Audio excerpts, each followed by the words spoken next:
কতগুলো ব্লগার আমার ভিডিও করতেছে তুমি দেখছো? 3 টাকা আপা 5 টাকা দেন। আসো পিছনে আসো। না না না না তুমি সুন্দর করে বলো এই সিনজি যাবে এভাবে বলে আসো। এই অজপাড়া গায়ে কেন? যে আসাম বস্তি ব্রিজ থেকে কিউট, আমি প্রথমবার দেখছি।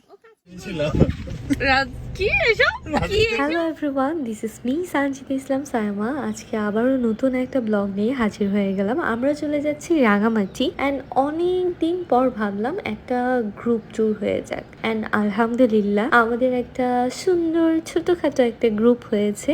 তো আমরা সবাই মিলে ভাবলাম যে চলো আমরা কোথাও থেকে একটু ঘুরে আসি, একটু মাইন্ড রিফ্রেশ করে আসি। তো যেমন কথা তেমন কাজ, আমরা চলে যাই। না আমরা চলে যাই না, আমরা চলে যাচ্ছি। অ্যান্ড যাওয়ার পথে একটা সুন্দর জায়গা দেখে আমরা সবাই দাঁড়ালাম, কিছু পিকচার নিলাম অ্যান্ড নাহিদ অ্যান্ড আরিফ ভাইয়া একটু কাজ করতে নেমেছিল। যাই হোক, জোকস অপারেট। ওকে, সো এখন আমাদের ছবি তোলা শেষ, আমরা আবার রওনা দিয়ে দিলাম। অ্যান্ড রওনা দিতে দিতে এত সুন্দর রাস্তা, এত সুন্দর গান চলছিল গাড়িতে, তো আমরা অনেক মজা হাসি ঠাট্টা করতে করতে পৌঁছে গেলাম। না এখনো পৌঁছাইনি, আমরা পৌঁছে যাব রাঙামাটি টাউনে। ওইখানে গিয়ে আমরা ব্রেকফাস্ট করবো। এই যে চলে আসলাম। ভাজির সাথে তুমি করে দিবা সবজি মিক্স করে দিবা আর কি। হ্যাঁ তাহলে একটা একটা একটা সবাই একটা একটা করে পরোটা ট্রাই করবে। হ্যাঁ তাহলে 6টা পরোটা 6টা ভাজি দাও শুরু করো। এইবার বলি হচ্ছে তোমাদেরকে আমাদের এক্সপিরিয়েন্সের কথা। আমরা যে রিসোর্টের উদ্দেশ্যে রওনা দিলাম, ওই রিসোর্টটা খুবই সুন্দর। আমি মূলত ব্যাড বাস নাটকে দেখেছিলাম অ্যান্ড আমি অনেক রিভিউও দেখেছি, মানে সবাই ভালোই রিভিউ দিয়েছে। বাট আনফর্চুনেটলি আমাদের এক্সপিরিয়েন্স খুবই বাজে, খুবই বাজে অ্যান্ড খুবই বাজে। কারণ রিসোর্টটা সুন্দর হলেও রিসোর্টের সার্ভিস খুবই বাজে ছিল, খুবই বাজে ছিল। প্লিজ আল্লাহ, আমরা মনে করতে পারবো না এই গরমে রিসোর্টে ইলেকট্রিসিটি ছিল না। আমরা এসি রুম নিয়েছিলাম, এসি রুমে এসি ঠিক মতো চলেই না, এসি সার্ভিসও খুবই খারাপ ছিল। আমি জানি না আপনারা কেউ গিয়েছেন কিনা বা আপনাদের সাথে আপনাদের কেমন এক্সপিরিয়েন্স ছিল, বাট আমাদের সাথে এটা হয়েছে। আমরা খুবই বাজে একটা এক্সপিরিয়েন্স নিয়ে ব্যাক করেছি অ্যান্ড আপনারা ব্লগ দেখলেই বুঝবেন। আমরা খুব এক্সাইটমেন্ট নিয়ে রিসোর্টে পৌঁছেছি। আমরা আসছি হচ্ছে ওই যে আসাম বস্তি ব্রিজ থেকে ওই যে ঘাট আছে একটা, তো এই ঘাট হচ্ছে এখান থেকে বোটে করে হচ্ছে আমরা যাবো। আপনি এটা কি হাতে নিয়ে কি কি করতেছেন? ডান্ডা মান্ডা ডান্ডা আর কি তোমরা ডিস্টার্ব করলে হচ্ছে তোমাদেরকে মারার জন্য, ঠিক আছে? এই অজপাড়া গায়ে কেন আসছো? খুব বেশি গরম ভাই, খুব বেশি গরম।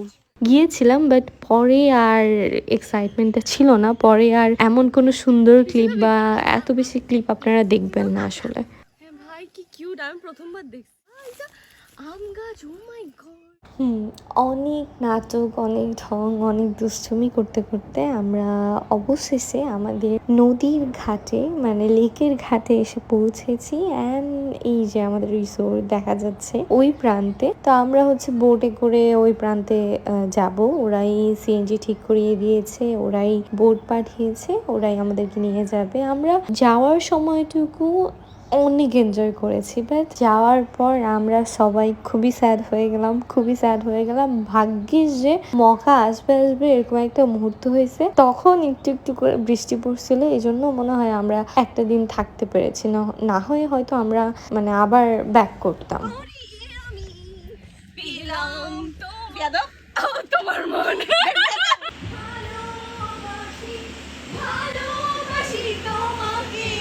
আসবো নাই।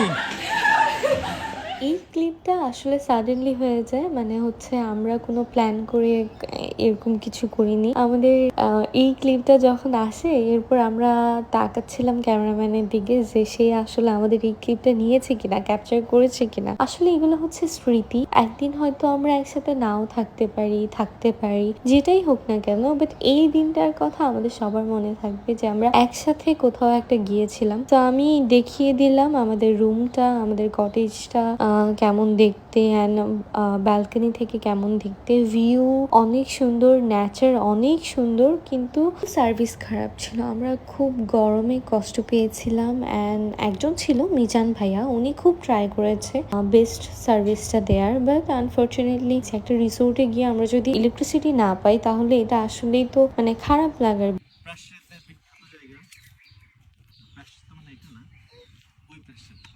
বিষয় তারপরে এসি ছিল, এসি ঠিক মতো সার্ভিস দিচ্ছিল না। তারপর হচ্ছে খাবার, খাবার অনেক বাজে ছিল। আমি একটু পরে আপনাদেরকে খাবারের ক্লিপগুলো দেখাবো। খাবার আসলে আমি কি বলবো। তবে আমরা নিজেদের মতো করে মজা করার চেষ্টা করছিলাম। যেমন আমি ন্যাচারে হারিয়ে যাচ্ছিলাম। আমার এরকম গাছপালা দেখতে, লেক দেখতে অনেক ভালো লাগতেছিল। কেন অনেক গরম।